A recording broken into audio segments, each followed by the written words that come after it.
उनका जवाब पहले से तय है। कभी ईवीएम पे ठीकरा फोड़ते हैं, कभी चुनाव आयोग पर, कभी मतदाता सूचियों पर। कांग्रेस मुझे लगता है कि इतिहास के बुरे दौर से गुजर रही है और दिल्ली में उनकी दुर्दशा है कि जो युवा ऊर्जा खूब है, संख्या बड़ी है और सरकारी नौकरियों की बड़ी सीमित सी संख्या है। लोग इस मानसिकता से बाहर आए। दिल्ली में सतीश पूनिया ने जिन 5 सीटों पर किया प्रचार, उन सभी पर मिली जीत। जीत के बाद राहुल गांधी और केजरीवाल को लिया आड़े हाथों, कांग्रेस को बताया डूबता जहाज। खबर एक्सपर्ट संवाददाता योगेश कांत से संगठन चाणक्य सतीश पूनिया ने की विशेष बातचीत। दरअसल दिल्ली विधानसभा चुनाव का परिणाम आ चुका है और विपक्षी नेता जमकर सवाल खड़े कर रहे हैं और इधर इलेक्शन कमीशन को भी आड़े हाथों ले रहे हैं, तो अब ईवीएम पर भी ठीकरा फोड़ने वाले हैं। इसी बीच डॉक्टर सतीश पूनिया ने खबर एक्सपर्ट संवाददाता योगेश कांत से बातचीत की। दरअसल हम आपको बताते चले कि हरियाणा के बाद दिल्ली में भी राजस्थान भाजपा के पूर्व अध्यक्ष डॉक्टर सतीश पूनिया का चुनाव प्रबंधन कौशल नजर आया है। बीजेपी ने दिल्ली में पूनिया को 5 विधानसभा सीटों पर प्रचार की जिम्मेदारी सौंपी थी। इन सभी 5 सीटों पर बीजेपी प्रत्याशी जीते हैं।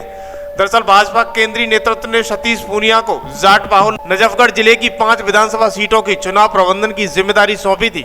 इन सभी सीटों पर भाजपा ने जबरदस्त जीत दर्ज की है। केंद्रीय नेतृत्व के निर्देश पर सतीश पूनिया ने नजफगढ़ जिले की नजफगढ़, विकासपुरी, उत्तम नगर, मटियामाला और द्वारका विधानसभा सीटों पर चुनाव प्रबंधन की कैंपेनिंग की थी। पूनिया ने करीब 1 दर्जन से अधिक सभा को सम्मेलन भी किया था। डॉक्टर सतीश पूनिया को हरियाणा में हारी हुई बाजी जीतकर चुनाव का चाणक्य माना जाता है। वहीं सतीश पूनिया ने कहा कि दिल्ली वासियों ने भाजपा को जीत का आशीर्वाद देकर प्रधानमंत्री मोदी की जन कल्याणकारी नीतियों पर मोहर लगा दी है और भ्रष्टाचार और कुशासन को पोषित करने वाली आम आदमी पार्टी को सत्ता से बाहर का रास्ता दिखा दिया है।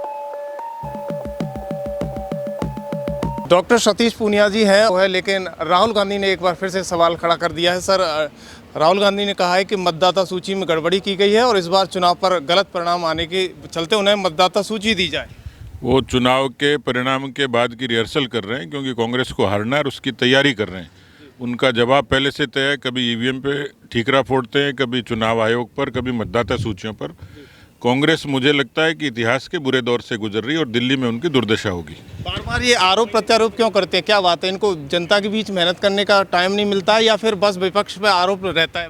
सत्ता से बाहर रहने की आदत नहीं थी, आदत डाल लेनी चाहिए और इसलिए ये बौखलाहट है, इसलिए वो इस तरीके की बयानबाजी करते हैं। दूसरी तरफ कांग्रेस अध्यक्ष मल्लिकार्जुन खड़गे कहते हैं गंगा में नहाने से क्या गरीबी दूर हो जाएगी, ऐसे शब्द यूज किए जा रहे हैं। ये तो आस्था पर सवाल है। यहाँ तो हिंदुस्तान तो आस्था और धर्म, विरासत, संस्कृति से ही जिंदा है और इसलिए इस तरीके के बयान मुझे लगता है कि कांग्रेस के दिवालियापन का संकेत है। केजरीवाल भी एक बार सवाल खड़ा कर रहे हैं, कल परिणाम आने को है, उससे पहले वो उन्हें भी डर सता रहा है कि इस तरह के आंकड़े आ रहे हैं जिसको देख। केजरीवाल सवाल के बाद खड़े ही नहीं हो पाएंगे। मुझे लगता है कि दिल्ली की जनता ने फैसला कर दिया। सर, खबर एक्सपर्ट के लिए 2 शब्द बोल दीजिएगा। बहुत धन्यवाद। आप अच्छी मेहनत कर रहे हैं और जो ईमानदारी से दर तक और दरवाजे तक खबरें पहुंचाइए निरपेक्ष तरीके से। तो ये थी डॉक्टर सतीश पूनिया बेबाक राय खबर एक्सपर्ट पर दी है और मैं आपको दिखाता रहूँगा खबर एक्सपर्ट पर इसी तरीके से, क्योंकि डॉक्टर सतीश पूनिया ने जो राय रखी है वो आप देखिएगा।